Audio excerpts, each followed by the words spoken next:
ఆ ఒక 10 లక్షల రూపాయల ఆస్తిని కేవలం రూపాయలతో మన గుప్పిట్లో పెట్టుకోగలిగితే మార్కెట్ పడిపోతే ఆ లక్ష పోతుంది. కాని పెరిగితే అమాంతం కోటీశ్వరులయ్యే అవకాశముంటే వినడానికి ఏదో మోసంలాగనూ జూదంలాగనూ ఉందిగదూ. కానీ ఫైనాన్షియల్ మార్కెట్లను నడిపిస్తున్న అసలైన సీక్రెట్ ఇదే. ఈ మార్కెట్లలో అత్యంత క్లిష్టంగా అనిపించే కానీ సరైన అవగాహన ఉంటే ఆసక్తికరంగా మారే ఒక కాన్సెప్ట్ గురించి ఈరోజు మనం లోతైన విశ్లేషణ చేయబోతున్నాం. అదే ఆప్షన్స్ మరియు ఫ్యూచర్స్. అవును, చాలామంది ఈ పదాల వినగానే భయపడిపోతారు. కరెక్ట్. అందుకే foundations of options and derivatives trading అనే సమాచారం ఆధారంగా మన ఈ విశ్లేషణ జరగబోతోంది. ఎలాంటి ఫైనాన్షియల్ గందరగోళం లేకుండా సింపుల్ నిజ జీవిత ఉదాహరణలతో వీటి బేసిక్స్ని అర్థం చేసుకోవడమే ఈనాటి మన మిషన్. సరే, ఈ విషయాన్ని కాస్త విడమర్చి చూద్దాం. తప్పకుండా. అంటే ఈ ఆప్షన్స్ లేదా డెరివేటివ్స్ అనే పదాలు వినగానే జనాలకి అదో పెద్ద అంకెల గారడీలాగా అనిపిస్తుంది. కానీ అందులోని లాజిక్ ఒకసారి పట్టుకుంటే అది ఎంత అద్భుతమైన సాధనమో మనకి సులభంగా అర్థమవుతుంది. అసలు నేను అడుగుతున్నదేంటంటే, ముందు ఈ డెరివేటివ్స్ అంటే ఏమిటి, ఎక్కడి నుండి పుట్టుకొచ్చాయి అంటారు? డెరివేటివ్స్ అంటే స్వతహాగా దానికంటూ ఒక సొంత విలువ ఉండదు. ఆ పదంలోనే ఉంది కదా, ఒకదాని నుండి మరొకటి ఉత్పాదన చెందటమని. దీని విలువ ఎప్పుడూ ఒక అండర్లయింగ్ అసెట్ మీద ఆధారపడి ఉంటుంది.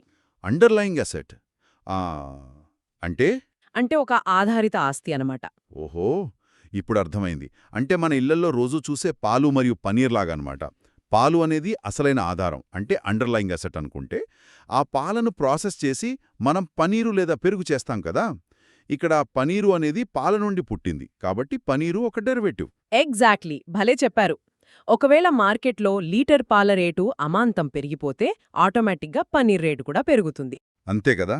ఫైనాన్షియల్ మార్కెట్లకు దీన్ని అన్వయిస్తే పాలు అనేది రిలయన్స్ ఇండస్ట్రీస్ స్టాక్ లేదా నిఫ్టీ 50 ఇండెక్స్ లాంటి ఒక అండర్లయింగ్ యాసెట్ అనుకుందాం. రైట్. ఆ పర్టిక్యులర్ స్టాక్ మీద ఆధారపడి పనిచేసే ఫ్యూచర్స్ మరియు ఆప్షన్స్ కాంట్రాక్ట్లే ఈ పన్నీరు పెరుగులాంటివన్నమాట. ఆ స్టాక్ మీద ఆధారపడి దీని విలువ మారుతుంది. ఒక్క నిమిషం, ఇక్కడ నాకు చిన్న డౌట్ వస్తుంది.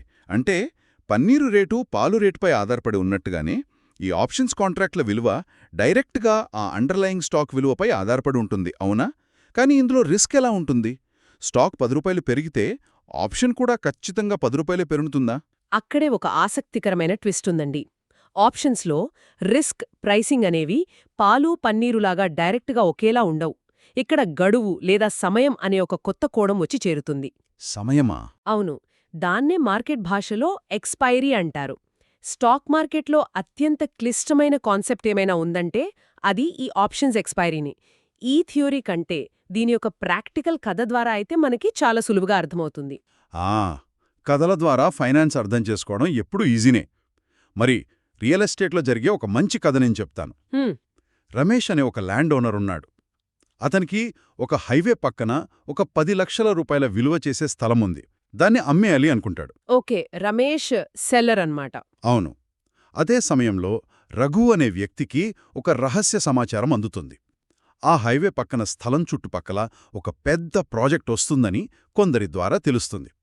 కానీ ఆ ప్రాజెక్ట్ గ్యారంటీగా వస్తుందో రాదో అనే అనుమానం రఘుకుంటుంది. అంటే ప్రాజెక్ట్ వస్తే స్థలం రేటు కోట్లు పలుకుతుంది, రాకపోతే ఆ 10 లక్షల పెట్టుబడి కూడా రిస్కులో పడుతుంది కదా. అవును, ఇరుక్కుపోతాడు. అందుకే రఘు ఎక్కువ రిస్క్ చెయ్యకుండా ఒక ప్రపోజల్తో రమేష్ దగ్గరికి వెళతాడు.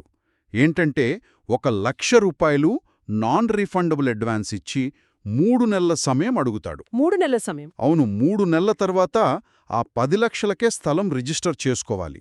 ఒకవేళ రఘు కొనకపోతే ఆ 1,00,000 రూపాయలు రమేష్ దగ్గరే ఉండిపోతాయి. దీనికి రమేష్ కూడా ఒప్పుకొని అగ్రిమెంట్ చేసుకుంటారు.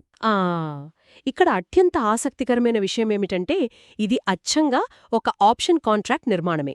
ఫైనాన్షియల్ కోణంలో చూస్తే ఆ 3 నెలల సమయమే ఆప్షన్ కాంట్రాక్ట్ యొక్క ఎక్స్పైరీ. రఘు ముందుగా ఇచ్చిన ఆ 1,00,000 రూపాయల అడ్వాన్సే ఆప్షన్ కొనుగోలు చేయడానికిచ్చే ప్రీమియం. వెయిట్ ఒక్క నిమిషం. ఈ ఒప్పందంలో రమేష్ ఎందుకు ఒప్పుకోవాలి? అంటే తన 10 లక్షల స్థలాన్ని 3 నెలలు ఒకరి కోసం హోల్డ్ చేయడం వల్ల అతనుకొచ్చే లాభమేంటి? కేవలం ఆ 1,00,000 రూపాయల అడ్వాన్స్ కోసమా? ఇది ప్రాక్టికల్గా వర్కౌట్ అవుతుందా? ఖచ్చితంగా అవుతుంది. ఎందుకంటే రమేష్ కోణంలో ఆలోచిస్తే అతనికక్కడ ప్రాజెక్ట్ రాబోతోందని ఎలాంటి సమాచారం లేదు. ఎవరైనా వచ్చి కేవలం 3 నెలలు ఆగుతే ఖర్చులకు 1,00,000 చేతిలో పెడతానంటే ఎవరైనా ఆకర్షితులవుతారు. ఒకవేళ రఘు కొనకపోతే స్థలం తనకే ఉంటుంది, ఆ ₹1,00,000 ఫ్రీగా లాభమొస్తుంది కదా. ఓహో, అలా అంటారా? సరే, అగ్రిమెంట్ అయితే కుదిరింది. 3 నెలల గడువు ముగిశాక ఏం జరుగుతుందో చూద్దాం. మొదటి పరిస్థితి. ఆ స్థలం రేటు పెరగలేదు, తగ్గలేదు. 10 లక్షల దగ్గరే ఉంది. రఘు దగ్గర బహుశా పూర్తి డబ్బు లేదు కాబట్టి అడ్వాన్స్ వదులుకుంటాడు. ఇక్కడ రఘుకు 1,00,000 నష్టం. అవును, రమేష్కి ఆ 1,00,000 లాభం. ఇప్పుడు మూడో పరిస్థితి చూద్దాం. అదేంటంటే ప్రాజెక్ట్ రాలేదు, పైగా స్థలం రేటు బాగా పడిపోయి 7 లక్షలైంది. అప్పుడు రఘు అగ్రిమెంట్ ప్రకారం 10 లక్షలు పెట్టి కొనడం మూర్ఖత్వమవుతుంది గదా. బయట మార్కెట్లోనే తక్కువకి దొరుకుతున్నప్పుడు ఎందుకు కొంటాడు? ఇక్కడ రఘు అగ్రిమెంట్ క్యాన్సిల్ చేసుకుంటాడు, ఆ ₹1,00,000 వదులుకుంటాడు. కరెక్ట్. ఈ రెండు పరిస్థితుల్లోనూ రమేష్కే లాభం. కాని అసలైన ఆహా మూమెంట్ రెండవ పరిస్థితిలో ఉంది. రఘు అనుకున్నట్లుగానే ప్రాజెక్ట్ వచ్చి స్థలం విలువ ఏకంగా ₹1,00,00,000 అయింది. అబ్బా, అప్పుడు రఘు పరుగున వెళ్ళి ఆ స్థలాన్ని కొంటాడు కదా. ఎందుకంటే అగ్రిమెంట్ ప్రకారం 10 లక్షలకే వస్తుంది. కాని రమేషు నేనా రేట్కి అమ్మను అంటే కుదరదా? కుదరదు. ఎందుకంటే చట్టపరమైన అగ్రిమెంట్ ఉంది కదా. రమేష్కు దాన్ని అమ్మకూడదు అనే హక్కు లేదు. అతను ఖచ్చితంగా 10 లక్షలకే రఘుకి అమ్మాలి. అది అతని బాధ్యత, అంటే ఆబ్లిగేషన్ అన్నమాట. ప్రస్తుత ₹1,00,00,000 ధరతో పోలిస్తే రమేష్ భారీగా నష్టపోయినట్లే కదా.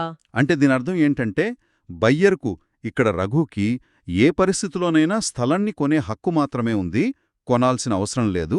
కాని సెల్లర్గా ఉన్న రమేష్కు మాత్రం ఖచ్చితంగా అమ్మాల్సిన బాధ్యత ఉంది. ఎగ్జాక్ట్లీ. ఆప్షన్స్లో బయ్యర్కి రైట్ ఉంటుంది, కానీ ఆబ్లిగేషన్ ఉండదు. సెల్లర్కి మాత్రం ఖచ్చితంగా ఆబ్లిగేషన్ ఉంటుంది. రైట్. కాని ఇది చాలా విరుద్ధంగా అనిపిస్తుంది కదా. బయ్యర్కి రిస్క్ తక్కువ, కేవలం ₹1,00,000, కాని రివార్డ్ ఎక్కువ.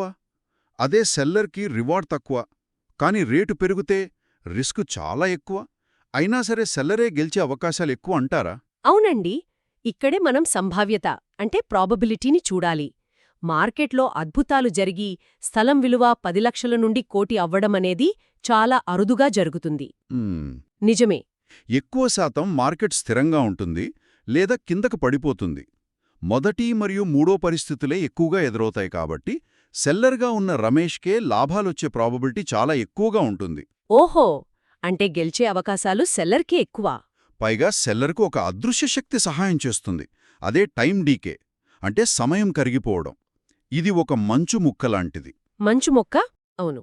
ఒక ఐస్ క్యూబ్ని ఎండలో పెడితే ఏమవుతుంది? గడిచే కొద్దీ కరిగిపోతుంది కదా. ఆప్షన్ బయ్యర్ ఇచ్చే ప్రీమియం కూడా అంతే. ఎక్స్పైరీ దగ్గర పడుతున్న కొద్దీ ఆ అగ్రిమెంట్ వాల్యూ నెమ్మదిగా కరిగిపోయి ఎక్స్పైరీ రోజుకి పూర్తిగా జీరో అయిపోతుంది. ఆ కరిగిపోయినదంతా సెల్లర్ జేబులోకి వెళ్తుంది. భలే చెప్పారు. అంటే బయ్యర్ సమయానికి వ్యతిరేకంగా పోరాడుతుంటే సెల్లర్ సమయాన్ని వాడుకుంటాడు. బాగా అర్థమైంది. మరి రియల్ ఎస్టేట్లో చూసిన ఈ బైలాటరల్ కాంట్రాక్ట్ లాజిక్ని మనం స్టాక్స్ మీద ఎలా అప్లై చేస్తారు? చాలా సింపుల్ అండి.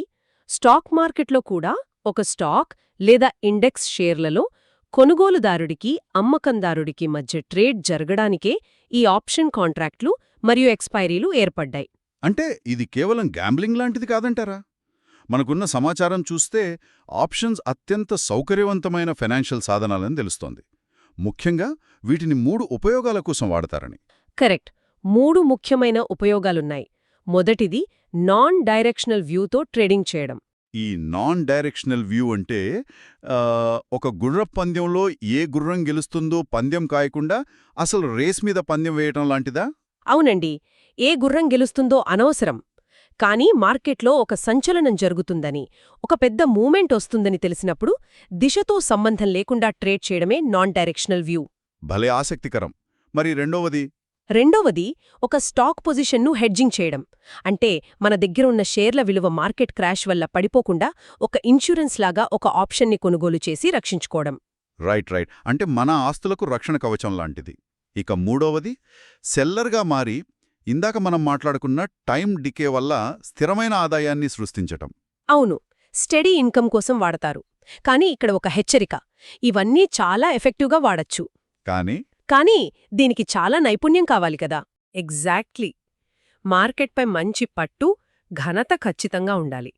ఆప్షన్స్ ఏమిటి, అవి ఎలా పనిచేస్తాయో ఆ బేసిక్స్ అర్థం చేసుకోకుండా ఇందులో దూకడం ఏమాత్రం మంచిది కాదు. రిస్క్ మేనేజ్మెంట్ తెలియకపోతే చాలా ప్రమాదం. ఖచ్చితంగా. సగం జ్ఞానంతో బరిలోకి దిగకూడదు. ఈరోజు మనం చాలా విషయాలు కవర్ చేశాం. పాలు, పన్నీరు ఉదాహరణ ద్వారా డెరివేటివ్స్ అంటే ఏంటో చూశాం. రఘు, రమేష్ ల్యాండ్ డీల్ ద్వారా ఆప్షన్ కాంట్రాక్ట్స్, ఎక్స్పైరీ, అలాగే బయ్యర్ హక్కులు, సెల్లర్ బాధ్యతల బేసిక్స్ని స్పష్టంగా అర్థం చేసుకున్నాం. అవును. ఫైనాన్స్ ప్రపంచం బయట నుండి చూడ్డానికి చాలా క్లిష్టంగా ఉంటుంది కానీ ఇలాంటి రియల్ లైఫ్ ఉదాహరణలతో చూస్తే ఈ లాజిక్ అంతా మనకు తెలిసిందే అని అర్థమవుతుంది. కరెక్ట్. ఆర్థిక అక్షరాస్యత అనేది కేవలం మార్కెట్కు మాత్రమే కాదు, సమాచారాన్ని విశ్లేషించడానికి ఒక సాధనం. చివరగా నేనొక ఆలోచన పంచుకోవాలి అనుకుంటున్నాను. ఈ ఆప్షన్స్ అనేది కేవలం స్టాక్ మార్కెట్కే పరిమితమైన పదం కాదు. మనం జీవితంలో తీసుకునే ప్రతి పెద్ద నిర్ణయంలోనూ తెలియకుండానే హెడ్జింగ్ చేస్తుంటాము. అంటే మన రియల్ లైఫ్లోనా? ఎలాగంటే ఇప్పుడు ఒక ఇల్లు అద్దెకు తీసుకున్నప్పుడు ఇచ్చే సెక్యూరిటీ డిపాజిట్ కానివ్వండి, లేదా ఒక కొత్త ఉద్యోగానికి వెళ్లే ముందు మన పాత ఆఫర్ని బ్యాకప్ ప్లాన్ లాగా ఆలోచించడం కానివ్వండి, ఇవన్నీ కూడా ఒక రకమైన ఆప్షన్ కాంట్రాక్ట్లే కదా. అవును, చాలా గొప్పగా చెప్పారు. మార్కెట్ రిస్క్ని అంచనా వేసే ఈ ఆప్షన్స్ ఫ్రేమ్వర్క్ని మన రోజువారీ జీవితంలో ఎదురయ్యే అనిశ్చితులను ఎదుర్కోవడానికి ఉపయోగిస్తే నిర్ణయాలు తీసుకోవడం ఎంత సులువుగా మారుతుందో ఎవరికి వారే ఆలోచించండి. సరే, ఇంతటితో ఈనాటి లోతైన విశ్లేషణను ముగిద్దాం. మరో ఆసక్తికరమైన అంశంతో మళ్ళీ కలుద్దాం.